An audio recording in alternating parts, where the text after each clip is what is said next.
welcome back to Talk With Nia. If you're new, what's up? Let's get right into it. So Quavo turns 32, so a happy B-Day to Quavo. And he also released a new song called Honey Bun, where he sampled Drake and 21 Savage's Rich Flex. Did y'all hear this song? What did y'all think about it? Well, some people didn't like it too much and said, Quavo, honey, this is not it. Call Offset or something. Someone else said, yeah, go link with Offset, man. This ain't it. I'm sorry. And then somebody else said he needs a ghostwriter. So I don't know if people are really feeling Quavo with his solo move, especially after the passing of Takeoff. Rest in peace to Takeoff. But what do y'all think about that? What do y'all think in regards to how he's going to continue with his rap career? Okay? Now let's move on to Xscape. We've been talking about them because they got it going on right now. Xscape is moving on as a trio and they're doing their shows with just the three of them. And a lot of people are in support of this, okay?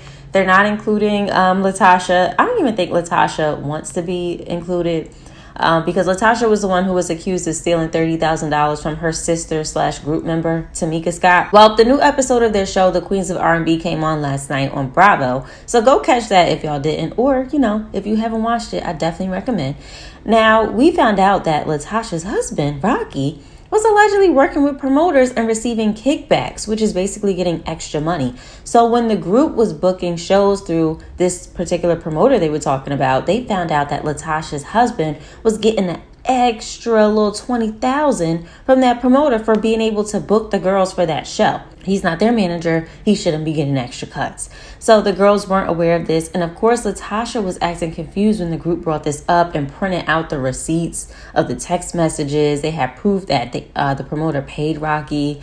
Okay, so we'll see how this plays out in the final episode next week because, of course, this is when they stopped the episode. So not only are we going back and forth with the girls all on social media now, talking about how Lattocha allegedly stole the royalty checks from her sister, but now we got this other thing where Rocky is now being exposed for getting kickbacks, extra money, if he helps promoters book Xscape for shows. And Xscape didn't know about it. So there's a lot coming out. And then Lattocha's doing this gospel album that's supposed to be dropping soon. It's not looking good. It's not looking good. Okay, now let's move on to Chloe Bailey. So Chloe Bailey's debut album is out. I know you guys were sharing some of your favorite songs the last time we talked about it. And here are some opinions on her album and current state of her career. Listen to this. So Chloe Bailey's debut solo album is finally out, and honestly, I'm here for it, but the album is getting a lot of mixed reviews, so let's talk about it. I woke up early this morning to give the album a solid 2 listens, and I'm still listening, gathering my thoughts. I even cried on one of the songs. And the album is honestly a great body of work for a solo debut. But I want to focus on one thing, and that's more so of the theme of the album.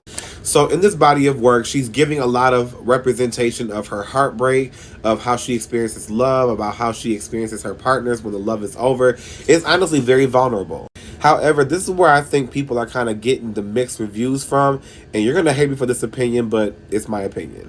Now, I'm not bringing Beyonce into the conversation because she's her protege or she's signed to her label.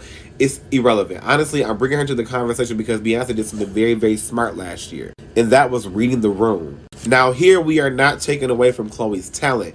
The girl is beautifully talented, beautiful voice, beautiful pen, beautiful producing skills. When Beyonce released Renaissance last year, I found it really hard for any artist, not just Chloe, to come behind that and create a new moment. Because when Beyonce released Renaissance, I said to myself, oh my gosh, she's so in tune with what's happening right now. Break My Soul, Cuff It, all of those records on that album was a good alignment with where people are at right now. People are tired. People are exhausted. People are going through so much, and heartbreak and love and relationships is not just on our minds right now, especially with the rise of social media platforms with influencers promoting things like self-love, self-care. We're just not taking bullshit from fuck niggas right now. We're not dealing with nobody right now. We're in our own zone right now. Listeners of Chloe, Beyonce, and just pretty much everybody is just focusing on themselves, their energy, and especially right now, people are not able to get jobs, are failing on getting their rent money, and it's just so much more after that. So when you make an album about heartbreak and love and it doesn't coincide with where your listeners are at, it's kind of hard to digest the music. And again, it's not taken away from Chloe's ability. She's fucking amazing. Like, she is so talented. I heard the album like twice and I was like, oh my gosh, like this woman's ear. The transition that she did from the Chris Brown record to the next record was simply fucking beautiful. And I was like, oh my gosh, like she did it. She's really an album girl. She's not one of those girls who really focuses on singles. She's like, I'm going to give you a full body of work. And I knew when the singles came, I said, the album has to be like really cohesive because these singles sound like it's part of something bigger. However, I do want to come back and give a full review of her album because I do think it is beautiful and it deserves to be digested. That's just my initial thought about Reading the Room and the theme of the album. I really do wish the best for Chloe Bailey. I love her so much. People have qualms. I get it. I personally like her and I like it, but I get it. I think the big issue is how hard they're pushing her as the next Beyonce. Like, it's so on the nose, even with the new Church movie being like her fighting temptations. It's not just though that they're like forcing this, like she's the next Beyonce thing down our throat. It's that if you want to put her in a lane, she's really given the next Sierra. And I feel like I've been saying that for a minute and ain't nobody hearing me.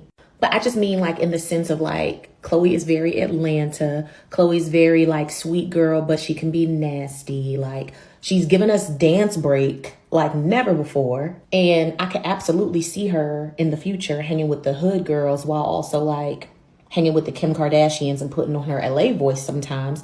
And also, I wish she was public with Gunna so that when she gets her Russell Wilson, y'all can realize Gunna was her future and you can know that I was right. But I'm going to back up for you. Here's what brought me to this realization. My favorite Sierra album, and arguably her most iconic album, is The Evolution. That's the one with Promise. That's the one with Get Up with Chamillionaire. That's the one with Like a Boy, Can't Leave Him Alone with 50. The list goes on, right? Everybody knows that album. It's iconic. But when I ask people about my favorite song on that album, they don't know what I'm talking about. And then I play it for them and they're like, what the fuck? Why don't I remember this song? This song by Sierra was so ahead of its time, and it really should have been the single, but it was ahead of its time.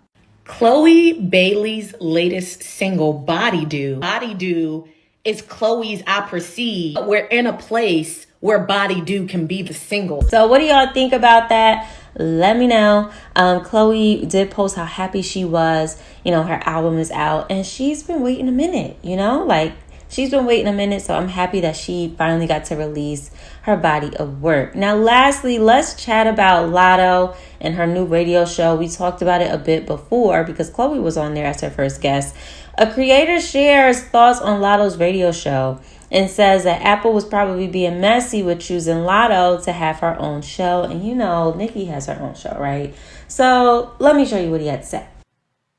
Apple was being messy, honestly. And I feel like they were trying to find a female rapper to kind of fit a Queen radio spot.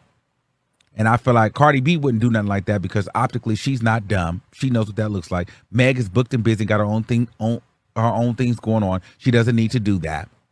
Sweetie's not going to do it, you know. But Latto is a troll and throws the rock and hide her hand and act like, what do I do? But she's messy and still would like to try to troll. And she knew optically what that would look like. And she knew what the people would think. And she thought, yes, I'll do it. I don't feel like Latto at any point was the first choice for a radio show. Why?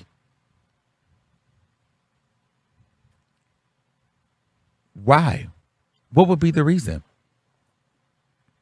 She's not entertaining at all. So what do y'all think about this whole situation? Do y'all think there was some messiness involved with giving Latto a radio show? Okay, especially with Nicki's show. Do y'all think that had anything to do with it? Let me know your thoughts down below, and I will see you in the next one. Bye.